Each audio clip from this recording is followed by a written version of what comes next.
ကိုလိုလိုရုပ်ရှင်တွေမှာဒီတန်ကိုကြားဘူးကြလားအဲ့ဒီတန်ကရုပ်ရှင်တွေ series တွေတော်တော်များများမှာပါတယ်ဆိုတာရောတတိထားမိကြတာ Hello guys Random Talk from Kuskiti ကနေကြိုဆိုလိုက်ပါတယ်ဒီနေ့မှာတော့ရုပ်ရှင်တွေတော်တော်များများမှာပါဝင်တဲ့ဒီတန်အကြောင်းကိုပြပြပေးသွားမှာဖြစ်ပါတယ်ဒီတန်ကို Star Wars ထဲမှာ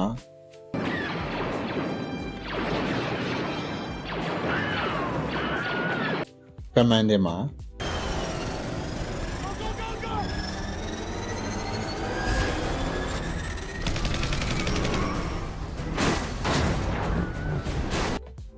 Red Dead Redemption နဲ့မှာ Avengers Infinity War ထဲမှာ Yeah, but the kids seen more movies. Family Guy ထဲမှာဒီလိုတွေအသုံးပြုထားကြပါတယ်ကိုလူတို့အခုကြားခဲ့တဲ့အတန်ကို The Wilhelm Scream လို့ခေါ်ပါတယ်ဒီအတန်ကပထမဆုံးအနေနဲ့1950ခုနှစ်ကထွက်ရှိခဲ့တဲ့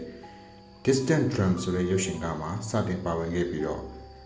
အဲ့ဒီရုပ်ရှင်ထဲမှာစစ်သားတစ်ယောက်မိချောင်းကိုက်ခင်ရတဲ့အချိန်မှာအော်ဟစ်နေတဲ့အတန်ဖြစ်ပါတယ်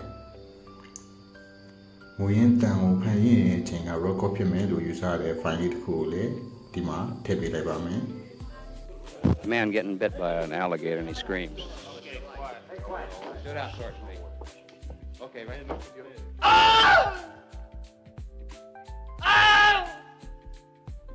The first one you did up here was much better.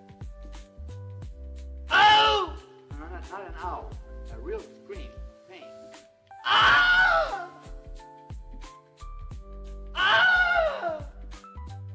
Now 1953ခုနှစ်ထွက် The Church at Feather River ဆိုတဲ့ရုပ်ရှင်ထဲမှာလည်းပါဝင်ခဲ့ပြီးတော့ Private Wilhelm လို့ခေါ်တဲ့ဇာတ်ကောင်များမှန်တဲ့အချိန်မှာလည်းအသုံးပြုခဲ့ပါတယ်ဒါကိုဆွဲပြုပြီးတော့ The Wilhelm Scream လို့ခေါ်တွင်ခဲ့ကြတာလည်းဖြစ်ပါတယ်ဒီတန်ကိုရုပ်ရှင်တွေအများကြီးမှာသုံးဖြစ်စေခဲ့တဲ့အဓိကလူကတော့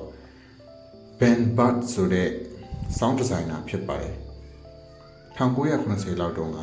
Warner Brothers ရဲ့အတန်စတူဒီယိုဟောင်းကနေရှာတွေ့ခဲ့တာဖြစ်ပြီးတော့ Star Wars Episode 4ကနေစလို့သူပါရတဲ့ရုပ်ရှင်တိုင်းမှာထည့်သွင်းခဲ့ပါတယ်ဒီအတန်ဖိုင်ရဲ့အမည် The Wilhelm Scream ဆိုတာကလည်း Ben Butt ကပဲပေးခဲ့တာဖြစ်ပါတယ်ဒီဘက်ကနေအစပြုပြီးတော့သုံးလာလိုက်တာနောက်ပိုင်း Hollywood ရုပ်ရှင်တိုင်းမှာလို့ဒီအတန်ကိုကြားရတော့တာပါပဲအဆုံးထိကြည့်ရှုပေးခဲ့လို့ကျေးဇူးများတင်ပါတယ်သဘောကျတယ်ဆိုရင် like comment and subscribe လုပ်ပေးခဲ့နိုင်ပါတယ်နောက်ဗီဒီယိုတွေမှာပြန်တွေ့ကြပါမယ် Smell you later, bitches.